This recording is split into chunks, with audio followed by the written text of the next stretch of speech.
everyone. Welcome to the Bids and Awards Committee meeting. Today is May 11, 2023. And for our attendance today, since we are online, kindly acknowledge once your name is called for records purposes. For our chairman, Captain Edgardo GDS. Sir, good morning. Good morning, present. Attorney Roberto Martinez Buenaventura. I think Attorney Rob is not yet present, but he will be joining anytime. Captain Florendo Jose C. Aquino III. Present. Morning, Sir Chuck. Morning. Engineer Ronaldo R. Lumibao. He is in Congress. Okay, sir. Thank you, sir. Miss Amneres Gabriel. Present, good morning. I think Ma'am Van is on time. Hi, Ma'am Van. Present, Good morning yes. po. Uh, Engineer Leandro R. Varquez. Present online. Sir Elbot. We also Morning. have members, provisional members from end user, ADMS, ANS, AFS, PGMS. Also in attendance today, Mr. Chair, are the members of the Technical Working Group, BAC Secretariat. We also sent letters to our observers inviting them for today's meeting, particularly to COA Resident Auditor. I think they are not yet present today. PCCI, NGO EBJFI, PICE, Internal Audit Service, who is present here today.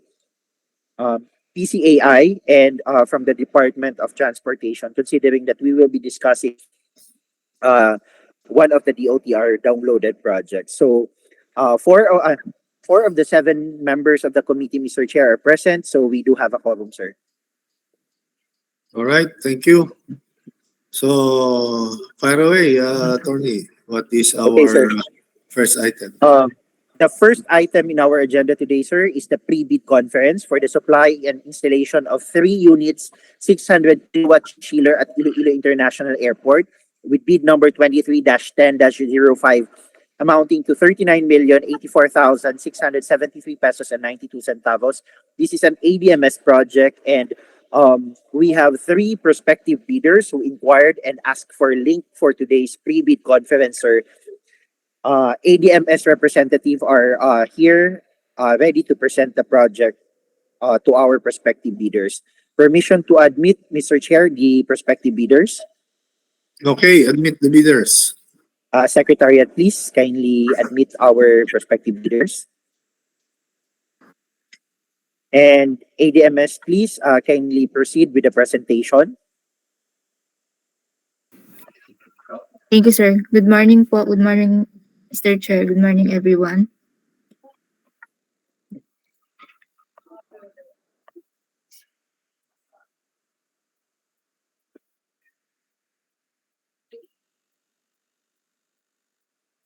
So we will be presenting, sir, the pre-bid conference for the supply and installation of 3 units, 600 kilowatts chiller at Iloilo International Airport with bid number 23-010-05.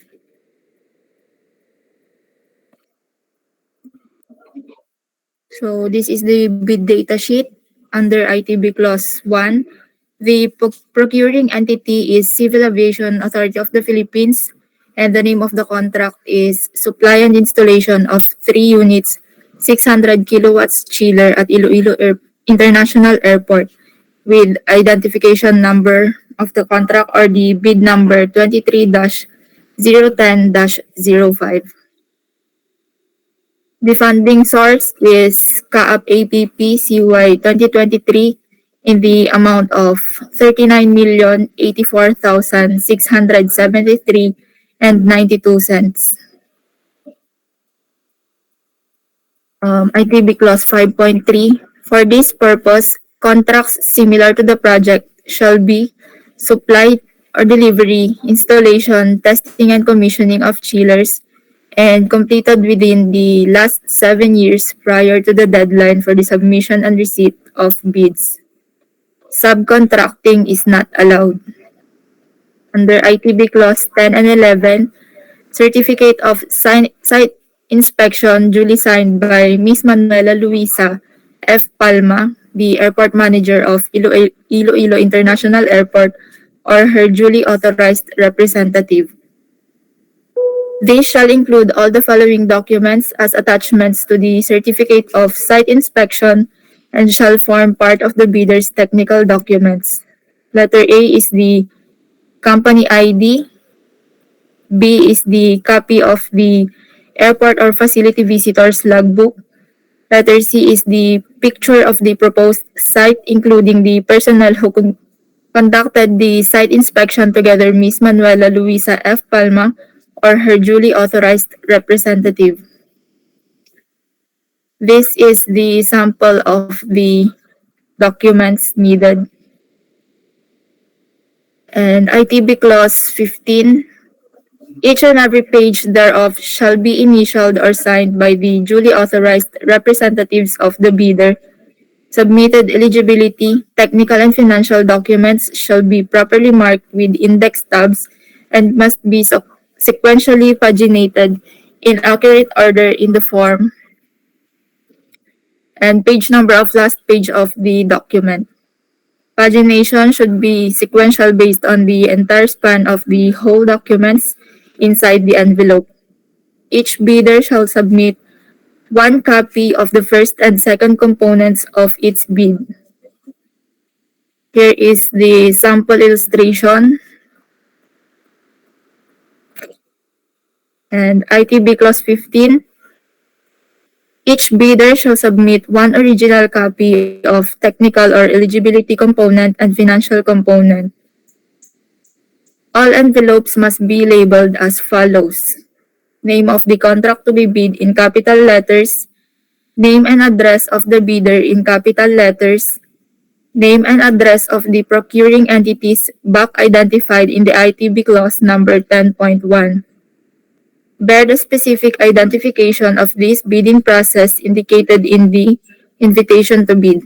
And last one is the bear a warning, do not open before the date and time for the opening of bids in accordance with ITB clause 21. The procuring entity's address is CAAP under Captain Edgardo G. Diaz, the chairman of BAC.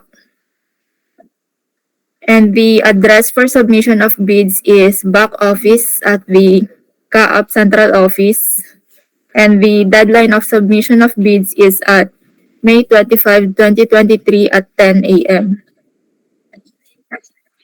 ITB Clause 17, the place of bid opening is CAAP Conference Room, CAAP Central Office, and the date and time of bid opening is May 25, 2023 at 10 a.m. Here are the sample documents to be submitted.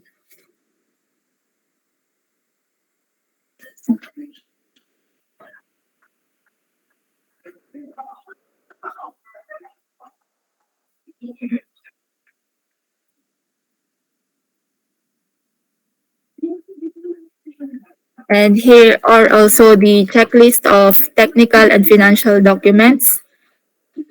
Technical component envelope under Class A documents, legal documents, valid field jobs registration certificate from Securities and Exchange Commission, DTI for sole proprietorship, or CDA for cooperatives or its equivalent document. Mayor's or business permit issued by the city or municipality where the principal place of business of the prospective bidder is located, or the equivalent document for exclusive economic zones or areas. And last one is the tax clearance per Executive Number 398, Series 2005 as finally reviewed and approved by the BIR. The technical documents, statement of the prospective bidder of all its ongoing government and private contracts, including contracts awarded but not yet started, if any, whether similar or not similar, in nature and complexity to the contract to be bid. Next one is the statement of the bidder's single largest completed contract, similar to the contract to be bid, except under conditions provided in sections 23.4.1.3 and 23.4.2.4 of the 2016 revised IRR of RA number 9184 within the relevant period as provided in the bidding documents. Original copy of bid security, if in the form of surety bond, submit also a certification issued by the Insurance Commission, or the original copy of notarized bid securing declaration. Next one is the conformity with the technical specifications, which may include production or delivery schedule, manpower requirements, and or after sales or parts, if applicable. Original duly signed omnibus sworn statement, and if applicable, original notarized secretary's certificate in case of a corporation, partnership, or cooperative, or original special power of attorney of all members of the joint venture, giving full power and authority to its officer to sign the OSS and do acts to represent the bidder. These shall include all the following documents as attachment to the omnibus sworn statement. Number 1, certification under oath attesting that they have no pending cases against the government, in addition to the eligibility requirements as prescribed under the 2016 revised implementing rules and regulations of RA number 9184. In case of JB, all the contractors must submit the certification. Legal clearance to be issued by the CAAP Enforcement and Legal Service with respect to the non-pending cases of the prospective bidders against this authority. In case of JB, all contractors must submit the said clearance. Last one is the bid bulletin. Letter J, the contractor shall include in the technical documents the brochure of proposed chiller with description and specifications to be installed in the project. All chiller and other accessories to be installed without prior approval of CAAP shall be at the risk of rejection. In case of a different brand or model of chiller offered, the contractor shall include in the technical documents at least one certification of a previous completed project wherein they installed a different brand and model of chiller and was able to integrate with the existing chillers. Certificate of Site Inspection duly signed by Ms. Manuela Luisa F. Palma, Acting Airport Manager of Iloilo International Airport, or her duly authorized representative. These shall include all of the following documents as attachment to the Certificate of Site Inspection. Company ID of the person who conducted the site inspection, copy of the airport or facility visitor's logbook, and picture of the proposed site including the personnel who conducted site inspection together with the airport manager or officer in charge or his duly authorized representative. The supplier's audited financial statements showing, among others, the supplier's total and current assets and liabilities, stamped, received by the BIR or its duly accredited or authorized institutions for the preceding calendar year, which should not be earlier than 2 years from the date of bid submission. The prospective bidder's computation of net financial contracting capacity or a committed line of credit from a universal or commercial bank in lieu of its NFCC computation. Class B documents, if applicable, a duly signed joint venture agreement in case the joint venture is already existence. Duly notarized statements from all the potential joint venture partners stating that they will enter into and abide by the provisions of the JVA in the instance that the bid is successful. The financial component envelope, original of duly signed and accomplished financial bid form, original or duly signed and accomplished bill of quantities, bill of materials for good offered from abroad, and for good offered from within the Philippines.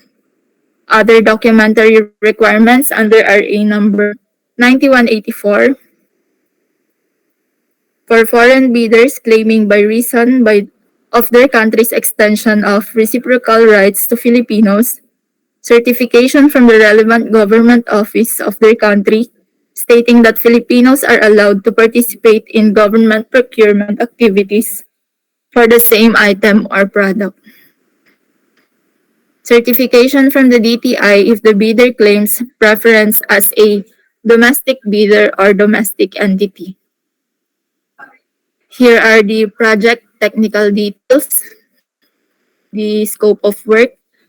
The contractor shall provide all labor, materials, equipments, tools, technical supervision, and expertise for replacement of 3 units 600 kilowatt chiller at Iloilo International Airport, Cabatuan, Iloilo.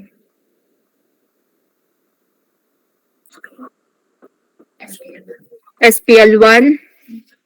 This work includes mobilization and demobilization of the contractor's personnel and equipment necessary for performing the work required under the contract. Next one is the dismantling works. 1.1 disposable of R407C refrigerant from 3 units screw type air-cooled water chiller, disconnecting or unbolting of existing inlet and outlet chilled water pipes of the existing chiller, cladding, wirings, fittings, and other accessories. Dismantling and lifting of 3 unit screw type air-cooled water chiller, including all the components but not limited to the compressors, evaporator, and condenser tubes, and 9 pieces circuit breakers. The contractor shall demolish, if there is a need, any obstructions such as hangers and supports for the removal of 3 units air-cooled water chiller and mounting of the new chiller. All structural and architectural finishes damaged during the course of work shall be restored to its original condition. Scope of work number 2 is the supply, delivery, installation, testing, commissioning of 3 units 600 kilowatts screw type air-cooled water chiller and other air conditioning systems, complete with all the mechanical, electrical, and control components. Supply, delivery, installation, testing, and commissioning of 3 units 600 kilowatts screw type air-cooled water chiller, complete with standard accessories at Iloilo International Airport. Supply and installation of 9 new pieces 200 ampere circuit breakers. Reconnect or rebolt the existing inlet and outlet chilled water pipes, fittings, claddings, wirings, and other accessories into the 3 new units chiller. Charging of additional refrigerant if needed. The contractor shall provide the additional pad if the existing concrete pad is not sufficient to conform the chiller manufacturer's equipment or requirement. Here are the technical specifications of our chiller. With its cooling capacity of 600 kilowatts or 170 tonner, and its refrigerant is R407C, with a power supply of 440 to 460 volts, 3-phase, 60 Hz. Circuit breaker current rating, 3 by 200 ampere. Piping connection, 6 by 80 millimeters diameter.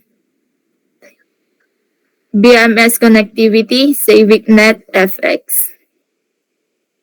The chiller shall also be capable and must have the following specifications.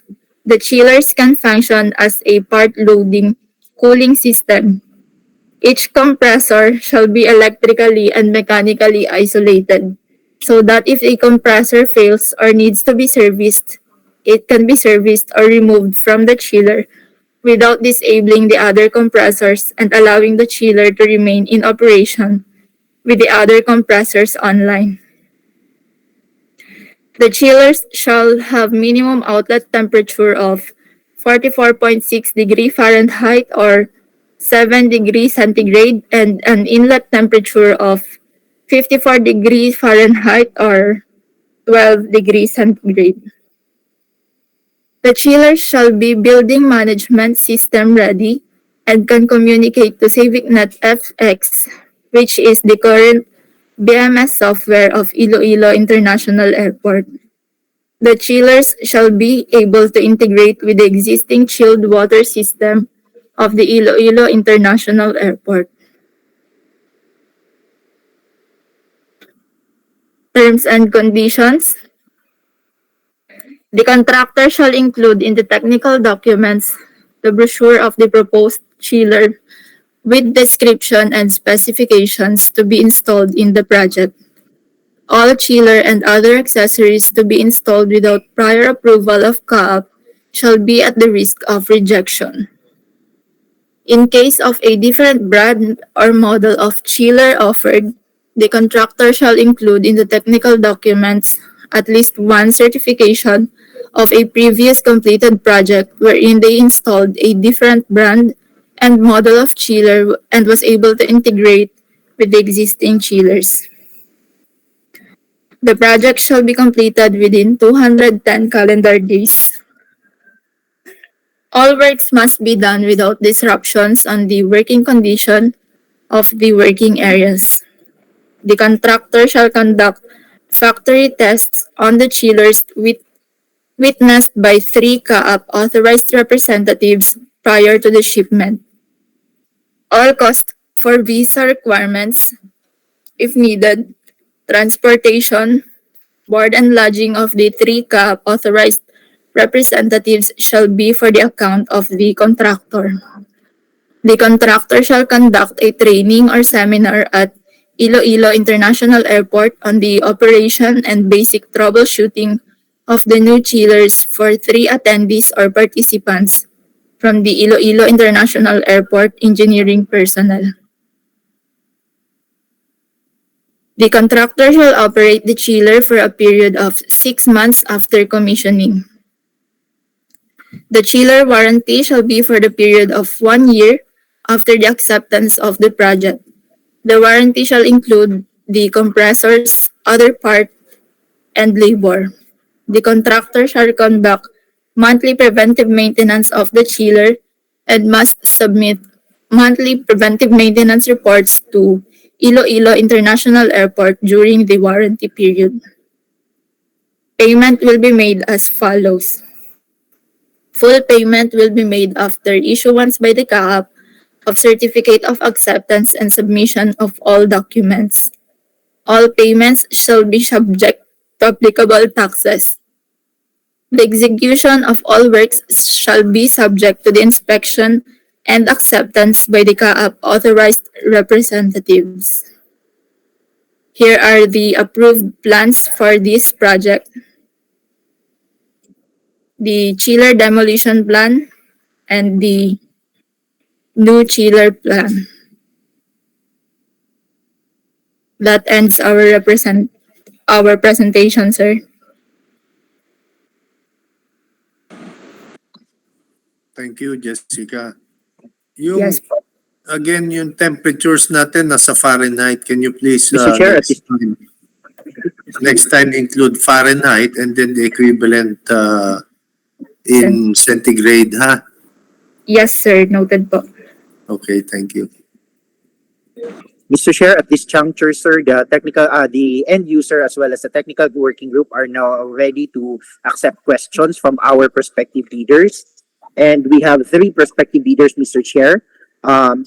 Mr. Larry Camines, do we design an estimate, an estimate, and last is from True Temp.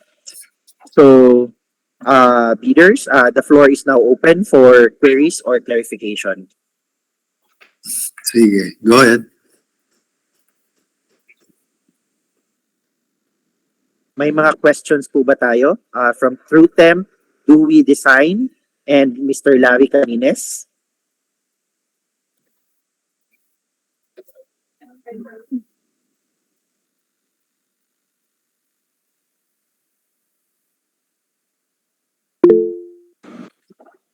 May we, Good morning, Mr. sir. Chair, we have TrueTemp would like to be acknowledged and would like to ask sir a question. Go ahead, sir. Sir, good morning po. From TrueTemp Corporation. Sir, ask lang po namin if pwede po bang other refrigerant aside from R407C? If I may, sir, this is John Chris Katakis from ADMS. R410A po ba yung refrigerant na yung tanong niyo po, sir? Yes, sir. Yes, acceptable siya as long as yung hindi siya harmful sa ozone layer natin kasi ang value ng ozone depletion potential niya is 0. So acceptable siya yung R410A. Noted po, sir. Thank you po.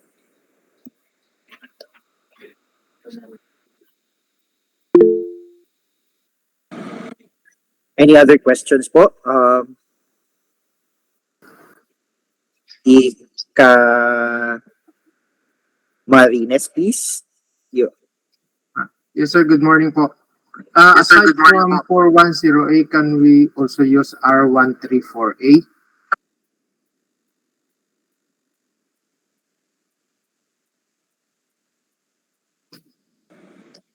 And user, please.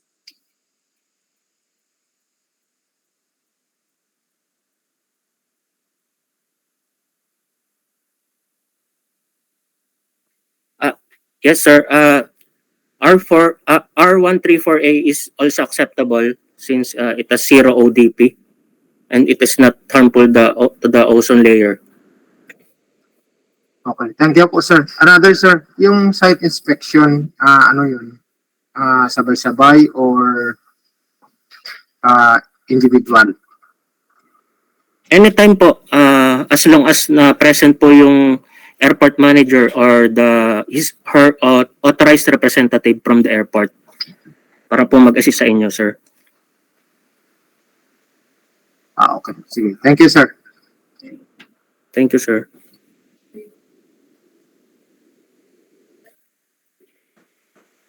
Any other clarifications po?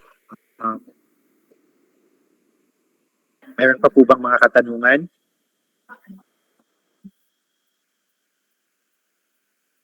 Anyway, if wala na pong katanungan, we are reminding our bidders, that our prospective bidders, that you still have the opportunity to raise questions and clarifications by writing our back secretariat 10 calendar days before the opening of the bids. So, para po sa mga further nyo pang questions, kung hindi nyo ma-raise man ngayon, pwede pa nyo pong ipadala sa amin yung mga katanungan nyo po. 10 calendar days before the opening of bids. Maraming salamat po. Okay. We still have, Mr. Chair, a question from TrueTemp. TrueTemp, go ahead. Go ahead. Sir, paano po yung magiging process po ng legal clearance?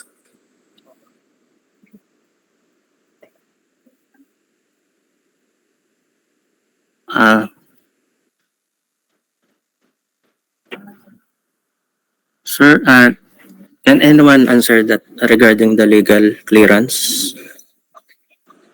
I'm sorry, again, the question again, TrueTemp. Sorry, napuputol na po yung line. Sir, paano po yung magiging process po ng legal clearance? For the legal clearance po, you can secure it from our enforcement and legal service dito po sa head office, or you can email or ask for submit your request for legal clearance po.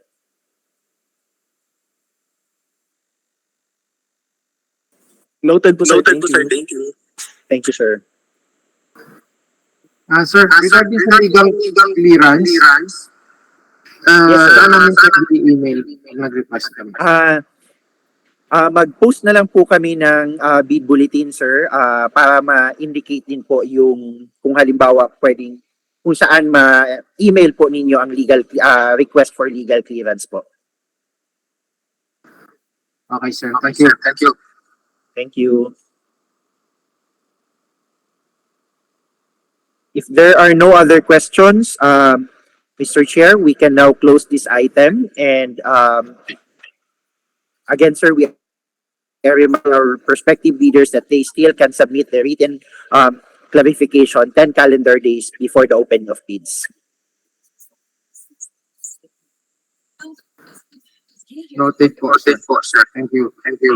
Thank you. Mr. Chair, we can now close this item, sir, and we can now excuse our bidder, sir. All right. Excuse the bidders and proceed to Thank the you, next Mr. Chair. item. The next